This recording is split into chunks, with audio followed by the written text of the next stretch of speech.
चौपाल रे सब बड़ा बडेरा, सब बड़ा बडेरा वो जी, सब लोग लगाया वो जी, ठाकरिया ने सदिया वो जी।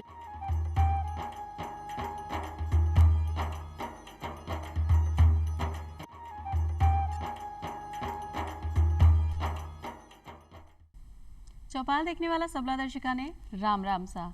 और भाई आज आप मना रहे हैं विश्व स्वास्थ्य दिवस, और इस बार को विश्व स्वास्थ्य दिवस मनावा की जो थीम है वह आई है कि सबके लिए स्वास्थ्य। अपनी सरकार हमेशा से प्रयासरत है कि दूरस्थ बैठे हुए व्यक्ति ने भी स्वास्थ्य सेवाएं मुहैया हो जाए, इसलिए हर स्तर पर स्वास्थ्य सेवाएं हैं।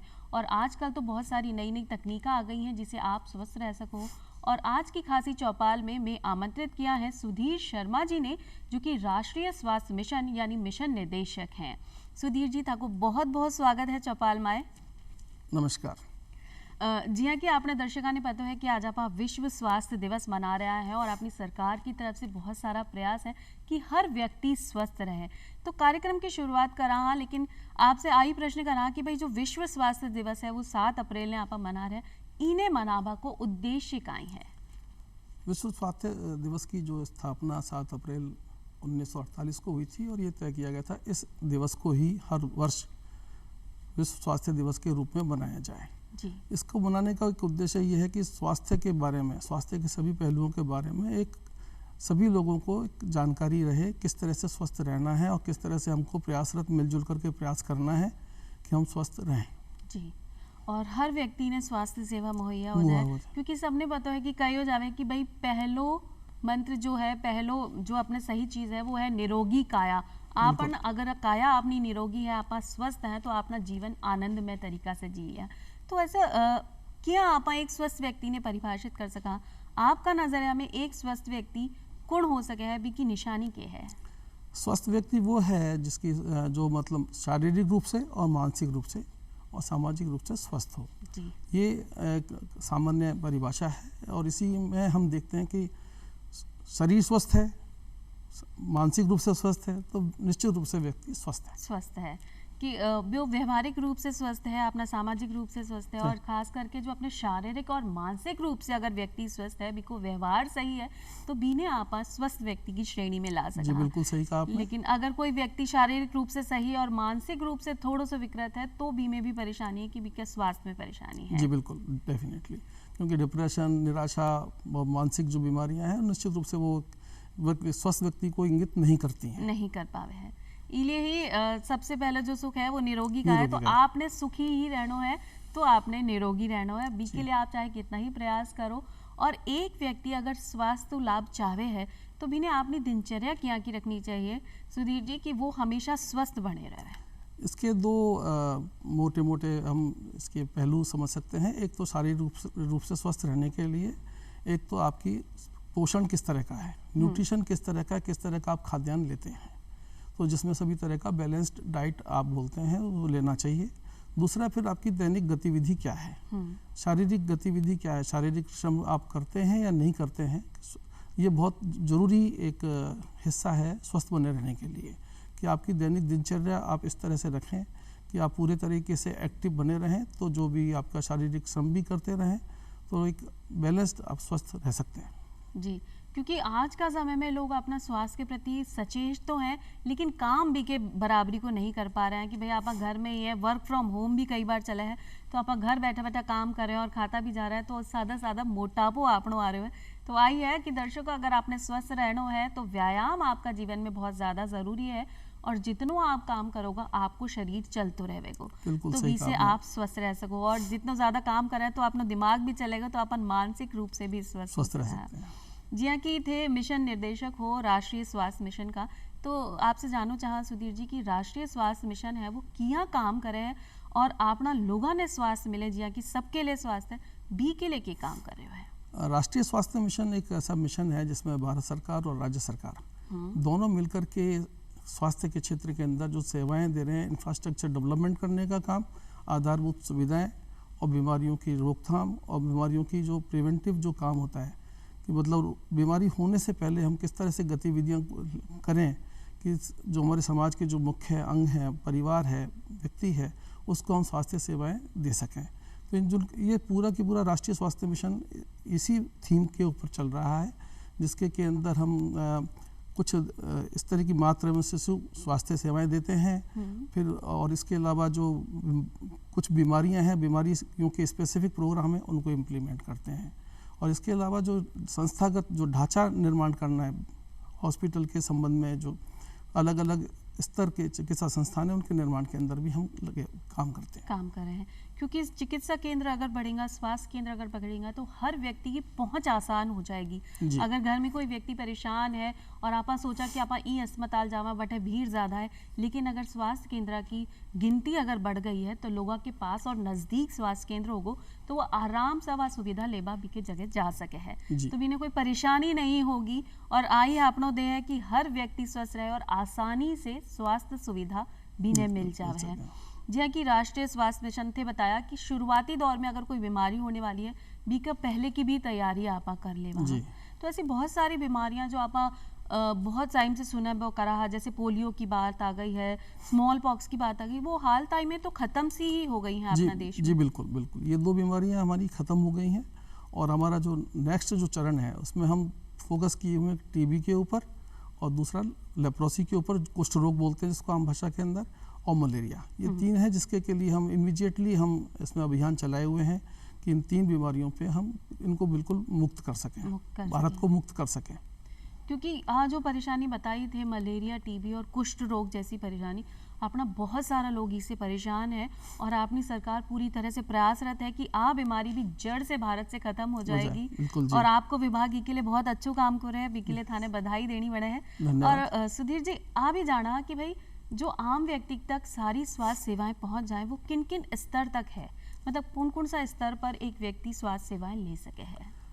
इसको हम शुरुआती देखें कि सबसे नीचे जो हमारी इकाई है उप स्वास्थ्य केंद्र है, जिसको कि हम धीरे धीरे हेल्थ एंड वेलनेस सेंटर में बदलने जा रहे हैं। इसके बाद नेक्स्ट स्टेज आती है प्राइमरी हेल्थ सेंटर, फिर उसके बाद कम्युनिटी हेल्थ सेंटर्स, फिर उसके बाद है सैटेलाइट हॉस्पिटल्स भी हैं कुछ, सब डिस्ट्रिक्ट हॉस्पिटल्स, फिर डिस्ट्रिक्ट हॉस्पिटल्स, और उसके बाद मेडिकल कॉलेज और उससे जुड़े हुए अस्पताल। तो आबादी के अनुपात में, आबादी की आवश्यकता को देखते हुए, किसी गांव विशेष की, क्षेत्र विशेष की आवश्यकता को देखते हुए सरकार ने इनका विस्तार काफ़ी तेज़ी से किया है।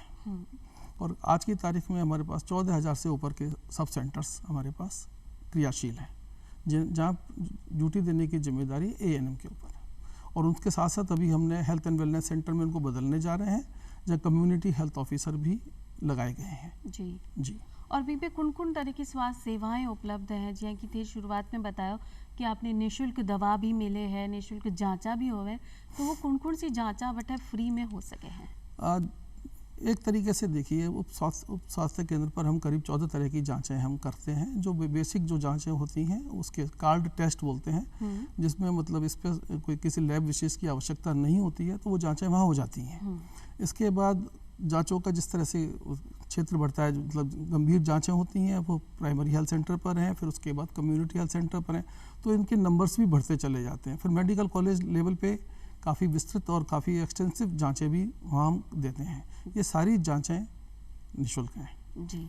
तो जितनी भी जांचा आपने आम जीवन में ज़रूरत होती है कि भाई अगर आपने शरीर में खून की कमी है तो आप खून की जांच भी बटे हो जाए, में चाहे शुगर भी हो, आपने BP की परेशानी है, आपकी पेशाब की जांच है वो भी हो जाए। और खास करके गर्भवती महिला के लिए भी जांचा निःशुल्क कर दी गई है। ये गर्भवती महिलाओं के लिए नहीं, जांचा सभी के लिए निःशुल्क है। हाँ, वही कि मतलब सबके लिए जांचा निःशुल्क है। और खास वो प्रोग्राम गर्भवती महिलावां के लिए भी चलाया जा रहा है। तो वो कौन सा प्रोग्राम है, एक बार आपने दर्शका ने बताओ, क्योंकि बहुत सारी महिलावां हैं जो आपने लिए खुद सचेत हैं और परेशान भी हुए कि अगर समय पर स्वास्थ्य नहीं मिले तो आपने गर्भ के साथ कोई परेशानी ना हो जाए। गर्भवती महिलाओं के लिए हमारी जो आशा सहयोगिनी है वो काफ़ी उसकी महत्वपूर्ण भूमिका होती है, और उसके लिए हम उनका रजिस्ट्रेशन हम आरम्भ करते हैं। और उनके पूरे जो गर्भवती जो अवधि होती है गर्भावस्था की, उसके अंदर हम 4 एंटीनेटल केयर ये हमने उनकी जांच कराते हैं। उसके बीच में उनका हमारी जो कार्यकर्ता है, स्वास्थ्य कार्यकर्ता, वो उनके टच में रहते हैं। उनकी सारी रिपोर्ट, हाई रिस्क प्रेगनेंसी होती है तो वो हमें बताते हैं, आयरन की कमी होती है, कैल्शियम की कमी होती है, किसी और तरह की कमी होती है, उसके बारे में भी वो उनको सेवाएँ देते हैं। फिर इस टीकाकरण की भी सुविधा उनको देते हैं, और वो आशा रिकॉर्ड भी मेंटेन करते हैं इन सब चीज़ों के लिए। फिर इसके अलावा महीने के अंदर 3 दिन प्रधानमंत्री मातृत्व सुरक्षित अभियान भी हम चला रहे हैं, जिसमें हम उनको पूरी तरह से जागरूक करते हैं इस बारे में। और हम कोशिश रहती है कि ये महिलाएं इंस्टीट्यूशनल डिलीवरी मतलब संस्थागत डिलीवरी के लिए आएँ, न कि दाइयों के ऊपर, दाइयों के माध्यम से हो। और राजस्थान का इसमें काफ़ी अच्छा प्रगति हुई है और हमारी बहुत अच्छी इंस्टीट्यूशनल डिलीवरी है। जी, तो भैया अगर संस्थागत प्रसव होगा तो जच्चा और बच्चा दोनों स्वास्थ्य की रक्षा हो सके और जो शिशु है वो ही स्वस्थ भी पैदा होगा, क्योंकि अगर आप घर में ही अपनो प्रसव करा लें तो कई बार परेशानी भी आ जाए, अपने टाबर ने भी परेशानी हो सके, या कोई गलत तरीका से अगर प्रसव करा दिया हो तो बिको अंग भंग हो भाग की भी परेशानी। इसलिए आपने संस्थागत प्रसव की और अपनी सरकार को ज़्यादातर ध्यान है कि जो शुरुआत में अपना बच्चा को स्वास्थ्य है वो सही बने रहे। और जहाँ कि आपने बीच में बताया कि टीकाकरण पर खासो जोर दियो जा रहे हो, क्योंकि शुरुआती दौर से अगर टीकाकरण है तो आपने जितनी भी बड़ी बड़ी परेशानियां हैं भी से आपने निजात मिल जाए। हाँ, मैं ये भी बताना चाहूँगा कि हमारे पास आज की तारीख पर 2000 से ज़्यादा के डिलीवरी पॉइंट्स हैं जहाँ डिलीवरी होती है, और 360 ऐसे हैं जहाँ मतलब हाई डिलीवरी लोड्स भी हैं। तो ये सब ये जो विस्तार किया गया राज्य सरकार द्वारा, ये इसी को ध्यान में रखते किया हुआ है कि जो मैटरनल हेल्थ है, जो गर्भवती महिला है उसकी और जच्चा बच्चा दोनों की स्वास्थ्य के अंदर रहे। और मैं आपको बताते हुए खुशी भी है मुझे कि राजस्थान ने इस मामले में काफ़ी तेज़ी से प्रगति की है, और जो मैटरनल डेथ मातृ मृत्यु दर जो 1 लाख के ऊपर पहले कम हो करके 113 हो गई है। राजस्थान जो राज्य है वो पूरे देश के अंदर सबसे तेज़ी से गिरावट करने वाला पहला राज्य है। ये बहुत ही चौकी बात है, क्योंकि जितना ध्यान आप अपना स्वास्थ्य की तरफ रख रहे हैं उतना ही अपना शिशु जन्म दर पे भी रख रहे हैं। और अगर मातृ मृत्यु दर की कमी आई है तो अभी अच्छी बात है कि आप लोग काम सही तरीका से चल रहे हो। जैसे बहुत लोगों ने परेशानी हो है कि भाई जो आप गांव में रह रहे हैं तो जो उप स्वास्थ्य केंद्र है बटे आपने सारी जांचा नहीं है, लेकिन अगर उप स्वास्थ्य केंद्र पर नहीं है तो आप प्राथमिक स्वास्थ्य केंद्र पर जा सका, और प्राथमिक स्वास्थ्य केंद्र पर भी जांचा जितनी भी है वो सब मुफ्त है। आपने दवाई भी सरकार की तरफ से मुफ्त दी जा रही है। बी के बाद आप सामुदायिक स्वास्थ्य केंद्र में जा सका बटे और भी एक नेक्स्ट लेवल की अपनी जांचा भी हो सके हैं, जांच भी हो सकती है। हमारे स्पेशलिस्ट भी मौजूद रहते हैं जो मतलब जो इस तरह की जो विशेष सेवाएं होती हैं उसके वो भी उपलब्ध होती है। अपना जो डॉक्टर हैं वो विशेषज्ञ भी बैठे हैं तो आपने सही तरीका से जांच भी हो सके और बी की आपने परेशानी से निजात भी मिल सके। और टीकाकरण के लिए तो सरकार प्रयासरत है ही। और सबसे निवेदन आई है अपना दर्शकों से कि भाई टाबर होता ही टीकाकरण आवश्यक है, और खास करके टाबर होबा से पहले गर्भवती महिला के भी टीकाकरण की आवश्यकता है, तो वो तुरंत आपने लगवा लेना चाहिए, जिससे आप बहुत सारी बीमारियां से बच सका। अगर आप सचेत रहेगा तो आपनो परिवार भी स्वस्थ रहेगा।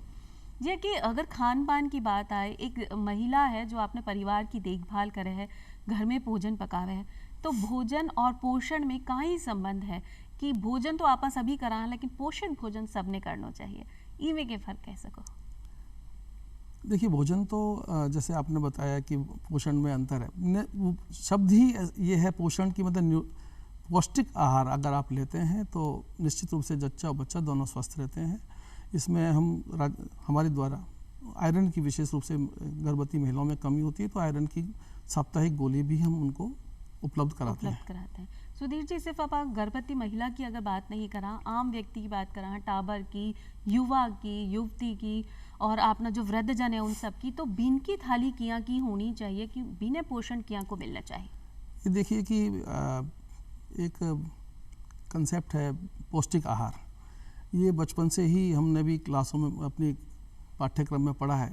बेसिकली जीवन के लिए बहुत महत्वपूर्ण चीज़ है कि आपके शारीरिक रूप से स्वस्थ रहने के लिए जितनी भी चीज़ें होनी चाहिए, चाहे विटामिन्स हो, मिनरल्स हो, कार्बोहाइड्रेट्स हो, वो फैट हो, वो सबका मिक्सचर मतलब एक बैलेंस रूप में आपके पास जाना चाहिए। वही पौष्टिक आहार है। तो बेसिकली जैसे एक कंसेप्ट है कि तिरंगी थाली, उसमें पर्पज़ यही है कि अलग अलग जो अपने आहार है, अन्न खाद्यान्न है, चाहे पेय के रूप में हो, चाहे अनाज के रूप में हो, उनके वो चाहे फल फ्रूट हो, तो उन सब के अलग अलग कलर्स हैं। तो मतलब एक तरीके से वैरायटी हो, विभिन्नता हो उन तरह की, ये हम चाहते हैं कि मतलब पौष्टिक आहार वही पौष्टिक आहार है जिसके अंदर सभी चीज़ों का एक बैलेंस्ड कॉम्बिनेशन हो, एक सही सम्मिश्रण हो। तो मतलब सारी चीज़ अपनी थाली में आ जानी चाहिए। आप यूँ नहीं कह रहे हैं कि एक बार की थाली में आप सब खा लो, लेकिन पूरा दिन में आप थोड़ो थोड़ो भी जो भी आप भोजन करो हो, इनमें हर प्रकार की चीज़ होनी चाहिए। जिया कि आप रोज़ ही रोटी दाल खा रहे हैं तो रोज़ रोज़ नहीं खावा, क्योंकि वो भी आपका शरीर के लिए नुकसानदेह। तो सारी चीज़ें थोड़ी थोड़ी कर कर आप खाओगा तो आप स्वस्थ रहोगा। एक चीज़ और मैं यहाँ जोड़ना चाहूँगा कि ये वर्ष जो है इंटरनेशनल ईयर ऑफ मिलेट्स है, जी, मोटे अनाज मोटा का अनाज की मोटे तरफ। अनाज का वर्ष। तो इसके अंदर भी अपना जो राजस्थान के अंदर जो अपना खान पान है वो मोटे अनाज से काफ़ी जुड़ा हुआ है, और ग्रामीण क्षेत्रों में और कई क्षेत्रों में ये उपलब्ध भी है आसानी से और उस पर जोर भी है। तो ये भी अपने आप में एक पौष्टिक आहार के लिए ही बहुत बड़ा एक सपोर्ट है। जी, तो मोटा अनाज पे भी आपने ज़्यादा ध्यान देना चाहिए, देना जे चाहिए, कि आप ये अभी बोलियो भी है तो आपने राजस्थान में तो मोटो अनाज उगे ही है, उगे बिने ही है। आप इस्तेमाल कर सका, चाहे से ज्वार हो, बाजरो हो, रागी हो। आज चीज़ें अपना भोजन में अगर आप शामिल करा, दालना ने अपना भोजन में शामिल करा तो हर व्यक्ति स्वस्थ रह सके है। बस आपने सचेत रहबा की ज़रूरत है, खान पीन में तैयारी करो, अपनी बिल्कुल। दिनचर्या सुधार लो, और अगर आपने कोई परेशानी है तो तुरंत चिकित्सकीय सलाह लो। और सरकार की तरफ से बहुत सारा हर स्तर पर स्वास्थ्य केंद्र आपके लिए खुलेड़ा है, जटे आपके लिए निःशुल्क दवाई भी है, निःशुल्क जांच भी है, तो आप पूरी तरह से स्वस्थ रह सको। सुधीर साहब, कौन कौन सी योजनावा हाल में अपना आम व्यक्ति के लिए चाल रही है जटे आप स्वास्थ्य ले सका है, अभी योजना को लाभ ले सका? इसको योजनाओं को इस तरह से देखें कि हम जो हमारे कार्यक्रम हैं बेसिकली दो तरह के कार्यक्रम, एक तो बीमार होने के वक्त व्यक्ति जाए जी, या भी किसी बीमारी से ग्रसित हो, उसके लिए अलग प्रोग्राम चल रहे हैं। तो 14 तरह के प्रोग्राम हुए हैं जो मतलब बीमारी स्पेसिफिक। कुछ प्रोग्राम ऐसे हैं जो मतलब बीमार ना हो, प्रिवेंटिव हो, उसके लिए भी प्रोग्राम चल रहे हैं। इसके अलावा ये तो एक जनरल हमारा जिस कार्य क्षेत्र है जिसमें हम काम करते हैं। जी जी। इसके अलावा ये देखिए कि सरकार की तरफ से बीमार होने पर निःशुल्क दवा योजना है, निःशुल्क जांच योजना है, रेफरल ट्रांसपोर्ट आने जाने का जननी जो है महिलाओं के लिए डिलीवरी के लिए जाना आना वो निःशुल्क है। इसी तरीके से ये मुख्य योजना है जी। चिरंजीवी। हाँ, एक बहुत मुख्य जो योजना है चिरंजीवी स्वास्थ्य, मुख्यमंत्री चिरंजीवी स्वास्थ्य बीमा योजना, ये भी बहुत बड़ी योजना है। इसके अंदर भी इंश्योरेंस होता है और राजस्थान के अधिकतम जो जनता है, परिवार है, इससे जुड़ चुके हैं। तो आप भी सही तरीका से चल रही है, और बहुत छोटी रकम जो आपने निवेश करनी है, बहुत छोटी ही रकम आपने देनी है, और बी के बाद आप कोई भी स्वास्थ्य केंद्र पर जाकर आप निःशुल्क इलाज ले सको हो, जो कि आपने चिरंजीवी योजना। मैं यहाँ क्लियर करना चाहता हूँ कि यहाँ परिवार को पेमेंट नहीं करना है, जो पात्र परिवार है उनको किसी तरह का पेमेंट नहीं करना है इस योजना से जुड़ने के लिए। क्या कोई व्यक्ति आ योजना से और जो व्यक्ति पात्र नहीं है उसके लिए जरूर एक इंश्योरेंस की स्कीम है जिसके अंदर उसको वार्षिक भुगतान करना होता है। बाकी अन्य परिवारों को लिए कोई किसी तरह का भुगतान नहीं करना होता है। आप बहुत ही सही बात है। अगर आप चिरंजीवी योजना से जुड़ जावा तो आपने मुफ्त इलाज भी मिल सके और आपकी सारी परेशानी को हल आ योजना के जरिए हो सके है। जी हाँ, आयुष्मान भारत की अगर आप बात करा तो आ योजना क्या है और क्या लोगों ने फायदा दे रही है? आयुष्मान भारत बेसिकली जो मूल रूप से स्वास्थ्य बीमा योजना ही है जिसको कि राजस्थान सरकार ने वो काफ़ी वृहद रूप दे दिया है। और मैंने जैसे बताया आपको कि राजस्थान के अधिकतर परिवार इससे जुड़ चुके हैं और इस स्वास्थ्य योजना के अंदर बीमार होने पर इसका लाभ उठा रहे हैं। जी, तो आ योजना दोनों ही, जो कि आयुष्मान भारत या फिर चिरंजीवी भारत दोनों की बात करें तो आ दोनों ही स्वास्थ्य लाभ देवा के लिए आमजन व्यक्ति के लिए चलाई जा रही है। जैसे कि अगर आप किशोरी व्यक्ति की किशोरियाँ की बात करें, जो कच्ची उम्र से एक लड़की बड़ी हो वह भी महामारी की परेशानी आ जाए और अपनी सरकार की तरफ से बहुत ज़्यादा प्रयास है कि वो स्वस्थ रहे और व्यक्तिगत स्वच्छता की ओर ज़्यादा ध्यान दिया जा रहा है। तो आ महामारी जैसी परेशानी के लिए कोई एक ऐसी योजना है जो इन्हें स्वास्थ्य लाभ दे सके? ये बेसिकली जो बच्चियों को इसके बारे में शुरू से जागरूक किया जाता है, फिर उसके बाद मुफ्त में सैनिटरी नैपकिन जिसका कि नाम उड़ान योजना है वो हम संचालित कर रहे हैं। वो अपना हर स्वास्थ्य स्तर पर उड़ान योजना के नाम से संचालित है और अपनी जितनी भी किशोरी बालिका है या चाहे महिला है बटे जार सैनिटरी नैपकिन मुफ्त ले सके हैं, जिसे वो अपना व्यक्तिगत स्वास्थ्य पे ज़्यादा ध्यान रखे हैं। सुधीर साहब जी हाँ, कि आप प्रदूषण की अगर बात करा तो जल प्रदूषित हो रही है तो बी से अपना शरीर में क्या परेशानी हो सकती है? अगर प्रदूषित या गंदो जल अगर आप पीबा में ले वहाँ जी कि जल की तो कमी है ही, अगर ई ले वहाँ तो के परेशानी आप हो सके? मुख्य रूप से उल्टी, दस्त, डायरिया, टाइफाइड ये जल जनित बीमारियां हैं जो मतलब इनसे हमको परेशानी होती है, शारीरिक रूप से अस्वस्थ हो जाते हैं हम। जी, तो आपने ध्यान देना चाहिए कि अगर आप जब जल ले रहे हैं तो बीने उबाल कर ले सका, छान कर भी को इस्तेमाल कर सका, क्योंकि अगर आपने स्वस्थ रहना है तो खान पान में आपने साफ सफाई को ध्यान देना है। छोटी छोटी बातें हैं कि भाई अगर आप खाना बनाते समय अपना हाथ धो सका, हाँ, जल लेते समय हाथ धो सका, या जल अगर आप पी रहे हैं तो बिना छान कर उबाल कर ले, जिसे आपने जिया कि अभी आपने बताया कि उल्टी दस्त जैसी परेशानी आपने नहीं होगी।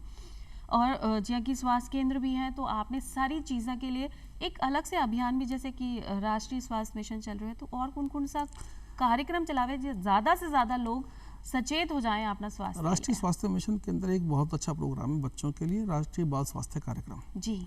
इसके अंदर हमारी जो टीमें हैं वो हर ब्लॉक के अंदर 2-2 टीमें हैं, वो जाकर के स्कूलों के अंदर बच्चों के स्वास्थ्य का परीक्षण करती हैं। और इस योजना के अंतर्गत जो बच्चों के अंदर जो बर्थ डिफेक्ट होते हैं, मतलब जन्म से ही जिनके परेशानियाँ होती हैं, जैसे हार्ट के अंदर बाल के इश्यूज रहते हैं, या कटे हुए होंठ रहते हैं, या और भी हैं इस तरह की बीमारियां, उसमें हम निःशुल्क इलाज कराते हैं बच्चों का। बड़े बड़े हॉस्पिटलों में भी हम रेफ़र करते हैं और बहुत उनका इलाज भी कराते हैं बच्चों का। ये एक बहुत अच्छी योजना है राष्ट्रीय बाल स्वास्थ्य कार्यक्रम। जी हाँ, कि अभी आपने बताया कि राष्ट्रीय बाल स्वास्थ्य कार्यक्रम के जरिए आप ऐसा बच्चा को इलाज भी करावा हैं जिन्हें कोई जन्मजात विकृति है। जी बिल्कुल। तो आ विकृति होवे क्यों है सुधीर साहब, कि एक महिला अपना पोषण सही से नहीं ले पाया, ई चक्कर में होवे, या कोई और परेशानी हो? ये भी होती है, जेनेटिक प्रॉब्लम भी होती है, ये इसके पीछे मतलब और भी कारण हो सकते हैं, लेकिन मतलब कुल इसके माना ये जाता है कि पोषण भी एक इम्पॉर्टेंट रोल इसमें प्ले करता है, लेकिन पोषण के साथ साथ जो जेनेटिक बैकग्राउंड होता है वो भी इसके जरिए भी परेशानी हो सके है। तो सिर्फ अंग भंग है या कोई और मानसिक विकृति भी कई टाबरा में हो सके, तो बी के लिए इलाज भी मुफ्त हो सके सरकार की तरफ से? इलाज तो मैंने बताया कि हर बच्चे का, हर परिवार का मुफ्त में है। मैं इस विशेष प्रोग्राम ये इसलिए कह रहा हूँ इसके लिए, क्योंकि इसके अंदर बच्चों पे विशेष फोकस है जी। कि मतलब बच्चों की स्क्रीनिंग हम अर्ली एज, जितनी अर्ली एज में कर लेंगे, बच्चे हमारी टीमें जाती हैं स्क्रीनिंग कर लेती है, उतनी ही जल्दी उनके स्वस्थ होने की संभावना भी होती है। और बच्चा जितनी जल्दी स्वस्थ होगा उतनी ही जल्दी फिर वो तेजी से प्रगति भी करेगा, उसके अंदर परिवार भी खुश रहेगा, परिवार के आर्थिक संसाधन भी नहीं इसमें उपयोग में लिए जाएंगे और सरकार के द्वारा सारा खर्च वहन किया जाएगा। सही बात है। अगर कोई परेशानी आपने है तो वो शुरुआती दौर पर ही अगर ठीक कर ली जाए तो ज़्यादा लंबी नहीं खींचेगी, तो बड़ी होकर परेशानियां आपने नहीं आएगी। सुधीर साहब, बीच में आपने बोले हो कि एक नवाचार हो रहे हो कि वेलनेस सेंटर खोला जा रहा है, आज सेंटर के हैं ई के बारे में भी एक बार अपना दर्शकों ने जानकारी। जितने भी सब सेंटर्स हैं और प्राइमरी हेल्थ सेंटर्स हैं, इनको हम एक तरीके से कम अपनी जो एक स्वस्थ शरीर को जिस रूप में देखते हैं, स्वस्थ व्यक्ति की जो परिभाषा हमने शुरू में बात की थी, स्वस्थ व्यक्ति वो है जो शारीरिक रूप से और मानसिक रूप से स्वस्थ हो। तो हमारा जो ध्येय है, हम उसी दिशा में आगे बढ़ रहे हैं हेल्थ एंड वेलनेस सेंटर पर। ये हमने इनमें कम्युनिटी हेल्थ ऑफिसर भी लगाए हैं सब सेंटर्स के ऊपर, और प्राइमरी हेल्थ सेंटर पर मेडिकल डॉक्टर भी इसके लिए इंचार्ज हैं। बेसिकली इसमें स्वास्थ्य की जो गतिविधियाँ, स्वास्थ्य के बारे में जागरूकता है, फिर इसमें हम महीने के अंदर योग ध्यान शिविर भी लगवाएंगे ताकि एक अवेयरनेस भी बने।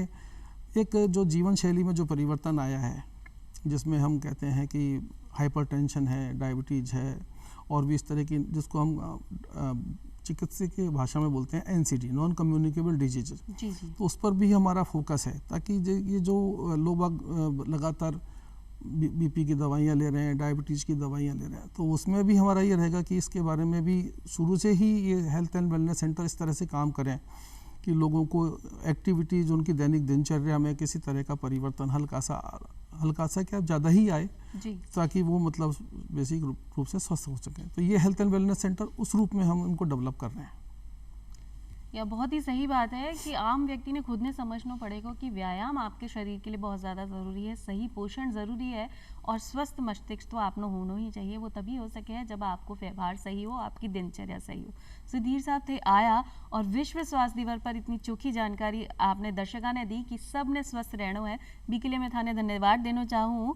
और अब मैं चला बस आई प्रण के साथ कि आप सब सचेत रहो और स्वस्थ रहो, अपना स्वास्थ्य की रक्षा खुद करो। आज के लिए बस इतना ही। राम राम सा।